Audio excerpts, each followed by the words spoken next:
What's up? What's up? So if it wasn't for Tom Landry, is Jimmy Johnson the greatest Dallas Cowboy head coach?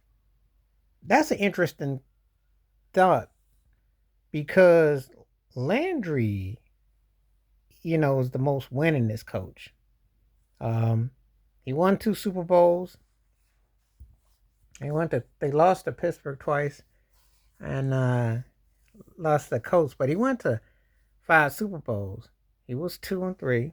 Um, Multiple NFC championship games. And when you get down to it, somebody will say, well, Jimmy Johnson won two rings, you know, quicker time than Landry, and he won them back to back. How does he stack up? He doesn't really stack up. I mean, he got ran out of Dallas and then he was mediocre in Miami. So he's got the rings, but it just somehow seems that Landry just towers over anybody. Now, you can say that Johnson got two and Barry Switzer got one, but it's hard to think of anybody else but Tom Landry as the greatest Dallas Cowboy head coach. So if it wasn't for Tom Landry, who would it be? Maybe Jimmy Johnson by default, but his wins and loss record isn't even. It's not even as Jason Garrett's got more wins and losses. He was there for a longer time. Didn't win nothing, but he was there for a long time. Barry Switzer got the ring, and he had a really good win-loss percentage. So it's like when I look at it, it's kind of like, wow. When we get past Tom Landry, their wins and losses aren't as distinctive.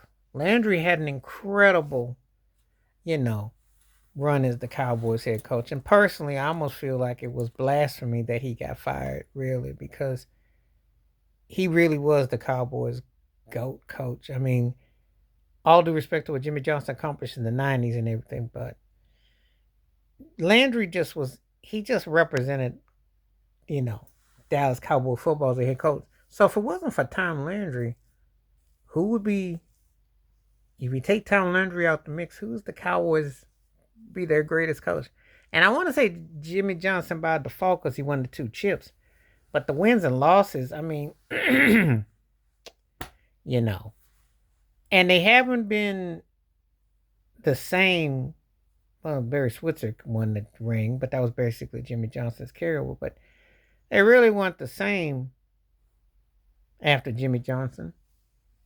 Landry had a dominant run in the 70s, and they almost had it in the early 80s. They went to three straight NFC championship games. They lost to Philadelphia, got manhandled.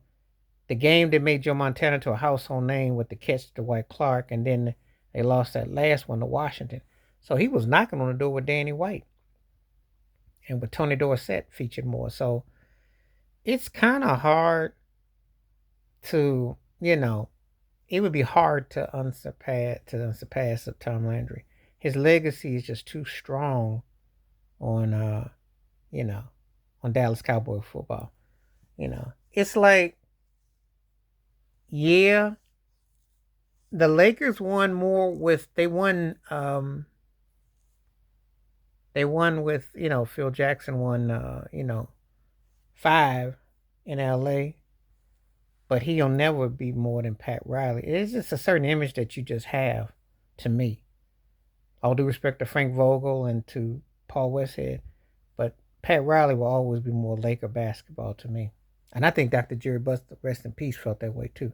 And it's just certain people you just kind of wonder. But yeah, Tom Landry. If it wasn't for Tom Landry, who would be the Cowboys' his greatest head coach if you took Tom Landry away? Please like, subscribe, welcome thoughts, comments, and I do respond. Thank you. Wash your hands, keep your mind clear, watch out for another. Share if you like. Stay safe, stay blessed, stay woke, stay free. I'm out. Peace.